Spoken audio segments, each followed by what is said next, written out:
Good morning student. मैं शिव कुमार आपका online शिक्षण अधिगम में स्वागत करता हूं। आपका विषय है व्यापारिक संगठन एवं पत्र व्यवहार। पिछले वाले वीडियो में हमने वाणिज्य एवं आधुनिक सभ्यता के विकास के बारे में पढ़ा था। उसमें पहला था आपका आखेट युग। आखेट युग के बारे में हमने पढ़ा था। उसी के आगे का आज का टॉपिक है आपका पशुपालन तथा कृषि युग। पशुपालन तथा कृषि युग में सबसे पहला है आपका पशुपालन या चारागाह युग। पशुपालन या चारागाह युग। पशुपालन युग में क्या था कि व्यक्ति पशुओं को अपने नए नए पशुओं जो दूधारू जो है जो दूध से प्राप्त होते थे, मतलब जिन पशुओं से दूध हमें प्राप्त होता था, उन पशुओं को पालने लगे तथा चारागाह बनाया गया जिसमें पशुओं को भोजन प्राप्त होता था और मनुष्य पशुओं से दूध जो प्राप्त होता था उसका भोजन के रूप में सेवन करता था। मनुष्य उस समय जानवरों की खालों से अपने शरीर को ढकते थे तथा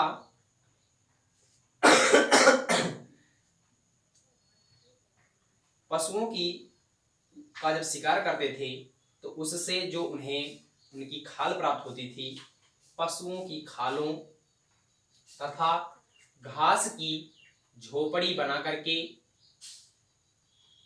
व्यक्ति उसमें रहते थे। यही है आपका पशुपालन या चारागाह युग। इसमें आगे देखेंगे पशुपालन या चारागाह युग की विशेषताएं। इसमें है आपका पशुपालन एवं चारागाह की विशेषताएं निम्नलिखित है। पहला है आपका व्यवसाय। पशुपालन युग की का व्यवसाय क्या था कि पशुओं का पालन करना, मतलब पशु पालते थे और जिनके पास पशु नहीं रहता था उनको ये पशु दे करके उनसे कोई वस्तु लेते थे। अगला है आपकी अगली विशेषता भोजन एवं वस्त्र। भोजन एवं वस्त्र। पशुपालन या चारागाह युग में भोजन प्रमुख रूप से पशुओं से जो हमें दूध प्राप्त होता था, दूध का भोजन के रूप में सेवन करते थे तथा वस्त्रों के रूप में ऊन तथा खालें, जो भेड़ों से ऊन प्राप्त होता था उन ऊनों से वस्त्र के रूप में बनाया जाता था तथा जो पशुओं के शिकार करने के पश्चात जो उनकी खालें होती थी उन खालों से अपने वस्त्रों के रूप में अपने शरीर को ढकते थे। आगे देखेंगे अगली विशेषता है आपकी मकान। चारागाह युग में मकान जो है व्यक्तियों के मकान जानवरों की खालों तथा घास की झोपड़ियों बना करके उसमें रहते थे तथा वे एक स्थान से दूसरे स्थान पर अपने मकानों की स्थापना करते थे। अगला है आपका अगली विशेषता आत्मनिर्भरता। आत्मनिर्भरता में क्या होगा कि चारागाह युग में प्रत्येक व्यक्ति आत्मनिर्भर था। वे प्रत्येक व्यक्ति पशु पालते थे और उससे दूध अर्जन करते थे। अगला है आपका संपत्ति।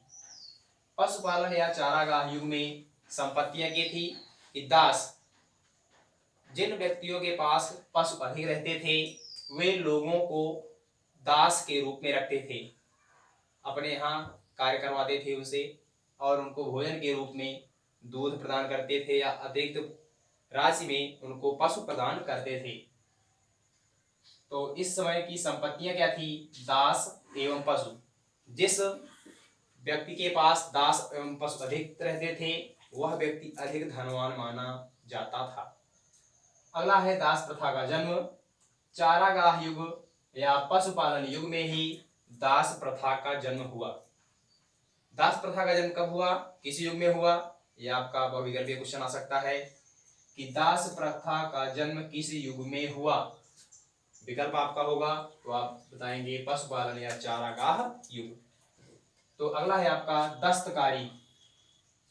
पशुपालन युग में जो पत्थर होते थे, पत्थरों को रगड़ रगड़ कर नुकीले औजार बनाए जाते थे, तथा जो जानवरों की हड्डियां होती थी जिनका शिकार करते थे, उन हड्डियों तथा जानवरों की सींग, हाथी के दांत से औजार बनाते थे। ये हुआ आपका पशुपालन की विशेषताएं। आगे हम देखेंगे कृषि युग। कृषि युग में व्यक्ति कृषि पर ही आधारित था, कृषि कार्य करता था, अनाजों कृषि कार्य करता था, बीजों को बोता था तथा उनसे जो अनाज प्राप्त होता था उससे अपना जीवन यापन करते थे। कृषि युग का वर्तमान समय में अत्यधिक महत्वपूर्ण स्थान है। यदि कृषि युग पर ध्यान न दिया गया तो हमारे देश की आर्थिक स्थिति अत्यंत गंभीर हो जाएगी। देखेंगे कृषि युग की विशेषताएं, इसके आगे है आपका कृषि युग की विशेषताओं में पहला है, कृषि युग की विशेषताएं निम्नलिखित हैं। पहली विशेषता है आपकी भोजन। कृषि युग में भोजन के रूप में कृषि पदार्थों का प्रयोग किया जाता था, जैसे धान, गेहूं, जौ, बाजरा, ये सब भोजन के रूप में प्रयोग किए जाते थे कृषि युग में। अगला है आपका वस्त्र। कृषि युग में वस्त्र के लिए कपास एवं ऊन से बने वस्त्रों को बना करके अपने शरीर को व्यक्ति ढकते थे। अगला है आपका निवास। कृषि युग में व्यक्ति कच्चे मकानों की स्थापना करता था तथा उसमें अपना जीवन यापन करता था। अगला है आपका पूंजी। कृषि युग की पूंजी क्या थी? पशु, कृषि भूमि एवं कृषि यंत्र। जिस व्यक्ति के पास पशु अधिक होते थे अथवा कृषि भूमि अधिक होती थी तथा कृषि यंत्र अधिक होते थे, उस व्यक्ति को कृषि युग में अधिक धनवान या धनी व्यक्ति माना जाता था। अगला है आपका विनिमय का जन्म। विनिमय का जन्म कृषि युग में हुआ। इसमें भी आपका एक बहुविकल्पी बन जाता है कि विनिमय का जन्म किस युग में हुआ। तो विनिमय का जन्म हुआ आपका कृषि युग में। विनिमय क्या है? जैसे मान लीजिए किसी व्यक्ति के पास पशु अधिक है, उसके पास भूमि नहीं है कृषि भूमि, तो वह पशु दे करके दूसरे व्यक्ति से कृषि भूमि ले सकता था यदि दोनों सहमत हो तो। जैसे इसमें आएंगे विनिमय वाले में, मान लेते हैं ए कोई व्यक्ति है और बी कोई व्यक्ति है, दो व्यक्ति हैं ए और बी। ए के पास पशु अधिक है और इसके पास बी के पास कृषि भूमि अधिक है। तो क्या करता था, अब वह है बी को पशुओं की आवश्यकता है, पशु की आवश्यकता है, और ए को कृषि भूमि की आवश्यकता है, इनको कृषि भूमि की आवश्यकता है। तो दोनों लोग सहमत होंगे कि आप हमारे इतने पशु ले लीजिए, हमको इतनी भूमि प्रदान कर दीजिए। तो क्या होगा कि जब दोनों सहमत हो जाएंगे तो ए बी से कृषि भूमि प्राप्त कर लेगा और जो बी है इनसे पशु प्राप्त कर लेगा, उनके पास पशु अधिक है तो पशु प्राप्त कर लेंगे। आगे देखेंगे गांवों का उदय। अगली विशेषता है गांवों का उदय। तो कृषि युग में गांवों का उदय हुआ जिससे समाज की स्थापना हुई। नए नए गांव बनाए गए, गांव में व्यक्तियों रखे गए, व्यक्तियों से समाज की स्थापना हुई। अगला है आपका आर्थिक दशा में सुधार। कृषि युग में जो व्यक्ति थे उनकी आर्थिक दशा में सुधार हो गई। सुधार किस प्रकार से हुई? वे कच्चे मकानों में रहने लगे, अपना जीवन यापन कच्चे मकानों में रहने लगे। भोजन के रूप में कृषि पदार्थ जो कृषि से कार्यों से प्राप्त होता था, गेहूं, जौ, चना, बाजरा आदि जो प्राप्त होता था उसका सेवन करते थे।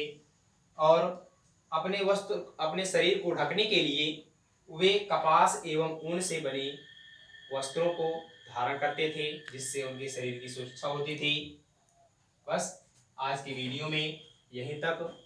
अब अगले वाले वीडियो में इसके आगे का टॉपिक बताया जाएगा। धन्यवाद।